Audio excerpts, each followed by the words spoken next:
बलिप्रतिपदा म्हणजे बळीराजाचे राज्य हो अशी प्रार्थना करण्याचा दिवस. असुराचा राजा बळी हा भक्त प्रल्हादाचा नातू आणि विरोचनाचा पुत्र होता. राक्षस कुळात जन्म घेऊनही चारित्र्यवान प्रजेचे हित पाहणारा राजा म्हणून बळीराजाची ओळख होती. दानशूर म्हणूनही या राजाची ख्याती होती. वाढत्या शक्तीच्या जोरावर राजाने देवाचाही पराभव केला.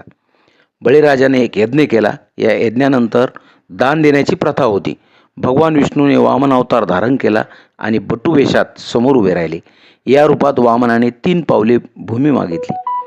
बळीराजाने वचन दिले असल्याने हे दान देण्याची तयारी दाखवली. तेव्हा वामन अवतारी विष्णूने प्रचंड रूप धारण करत स्वर्ग आणि पृथ्वी व्यापले.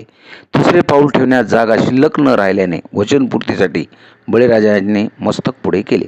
तेव्हा बळीराजाच्या डोक्यावर पाऊल ठेवत वामनाने त्याला पाताळ लोकचे राज्य बहाल केले. बळीराजाच्या अंगी दानशूरपणा असल्याने त्याला पाताळ लोकाचे राज्य देण्यात आले आणि त्याला वरदान दिले की कार्तिक प्रतिपदेला लोक तुझ्या दानशूरतेची क्षमाशीलतेची पूजा करतील. म्हणून कार्तिक शुद्ध प्रतिपदेला बलिप्रतिपदा साजरी केली जाते. या दिवसात आपल्याकडे दिवाळी पाडवा असेही म्हटले जाते. सोने खरेदी, सुवासिनीकडून पतीचे औक्षण, व्यापाऱ्यासाठी वर्षाचा प्रारंभ अशा अनेक गोष्टी या दिवशी केल्या जातात. अशाच प्रकारच्या अनोख्या आणि अनेक किस्सासाठी व्हिडिओला लाईक आणि चॅनलला